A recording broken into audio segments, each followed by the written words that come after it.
आज की जो खबर है, जो पति शादी के बाद अपनी पत्नी को पढ़ाने की कोशिश करें, चाहे वो मेहनत मजदूरी करके करते हों, ताकि जो उनकी आर्थिक तंगी है वो पत्नी की नौकरी लगने के बाद दूर हो जा, या जो पत्नी के सपने हैं कि मैं पढ़ूं लिखूं और मेरी नौकरी लगे, वे सपने पूरा करने के लिए जब एक पति अपनी पत्नी को मेहनत मजदूरी करके पढ़ावे, तो यह खबर आज की उन पतियों को सोचने पर मजबूर कर देगी। क्योंकि ऐसे मामले आज से पहले बहुत सारे भी आए और एक आलोक मौर्य का तो ट्रेंड में ही चल रहा। आज की घटना है गोंडा जिले के चपरतल्ली गांव की। वहां के लड़के राजेश वर्मा की शादी रेनू वर्मा नाम की लड़की के साथ सन 2001 में हुई थी, जब इन दोनों की उम्र 8 से 10 साल के करीबी थी। और 2018 में इन दोनों का गोना हुआ। गोने के कुछ दिन बाद ये दोनों एक साथ रहे। तभी रेनू वर्मा ने अपने पति के सामने नौकरी करने की इच्छा जाहिर करी, पढ़ाई करने की इच्छा जाहिर करी। जो राजेश वर्मा ने उसकी ये सब बात मानी और उन्हें एक शर्त और रखी अपने पति के सामने, रेनू वर्मा ने, कि जो मैं पढ़ाई करूँगी वो पढ़ाई मैं अपने मायके से करूँगी, और जब मेरी नौकरी लग जाएगी तो मैं ससुराल में रहने लगूंगी, मतलब आके तब मैं ससुराल में आऊँगी। राजेश वर्मा ने अपनी पत्नी की ये शर्त भी मानी और वो 2022 तक अपने मायके में रही। वहीं जाके उसने पढ़ाई करी। लेकिन इधर राजेश वर्मा ने सोचा कि अगर मेरी पत्नी कुछ करने की सोच रही, पढ़ाई कर रही और नौकरी पाने की उसकी इच्छा है, तो इसमें मुझे भी सहयोग करना चाहा। इधर राजेश वर्मा की भी आर्थिक स्थिति कुछ ठीक नहीं थी। घर में एक माँ बाप थे, बाप मानसिक रूप से बीमार थे और माँ की आंखों की रोशनी जा चुकी थी, तो उसके सर पे माँ बाप भी थे और पत्नी की पढ़ाई का बोझ भी था।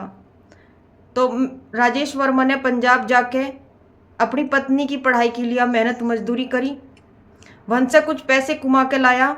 ऑनलाइन अपनी पत्नी के खुद दे देख रहा था ताकि उसके फार्म भरे जा, फीस भरी जा और मेरी पत्नी की पढ़ाई अच्छे से चल पावे।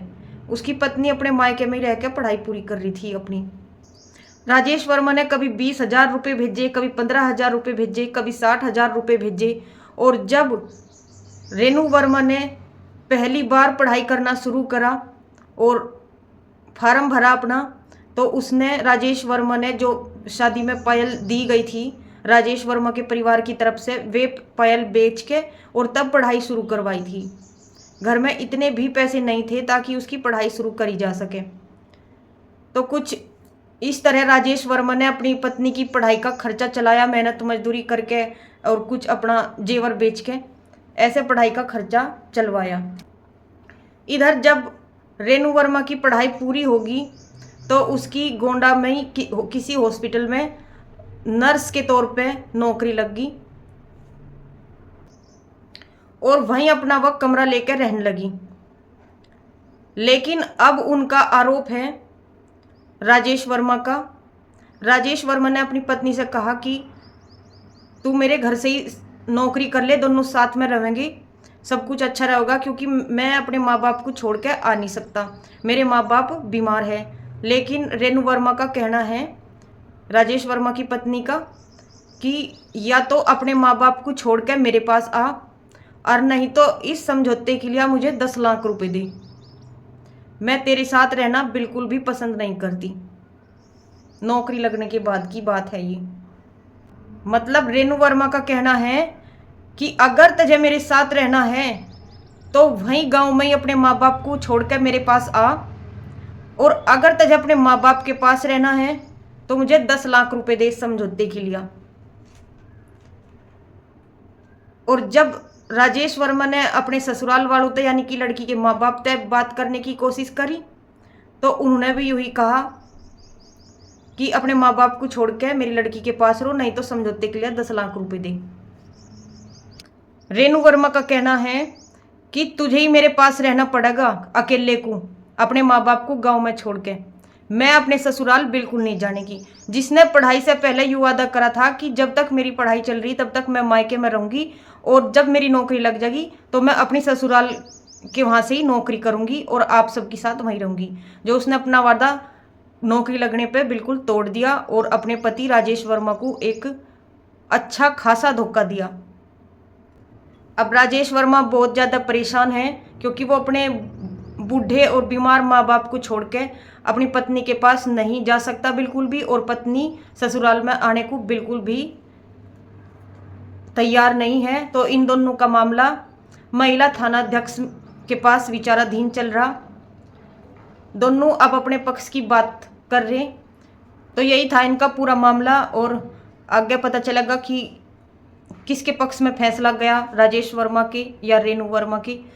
लेकिन ऐसे आज से पहले बहुत सारे मामले हुए हैं जिसमें पति ने मेहनत मजदूरी करके अपनी पत्नी को पढ़ाया, उसकी इच्छा पूरी करी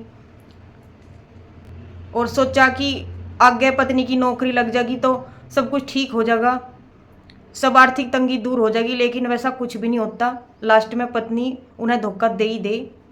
नौकरी लगने के बाद या तो वो अपने पति को छोड़ने की इच्छा जाहिर करे या उसे कोई दूसरा पसंद आ जा, अपनी बराबर का कोई पसंद आ जा, या फिर वो अपने पति के साथ रहना ही पसंद नहीं करती। वो अपने पुराने दिन जरूर भूल जा कि उस पति ने तेरे पीछे मेहनत करके और तेरे सपने पूरे करवाए हैं।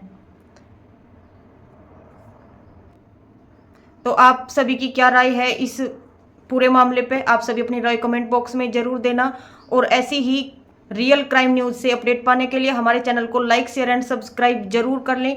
और अगर ये वीडियो हमारे पेज पर देख रहे हैं तो हमें फॉलो जरूर कर लें। मिलते हैं एक नेक्स्ट रियल स्टोरी के साथ, तब तक के लिए आप सभी का दिल से धन्यवाद।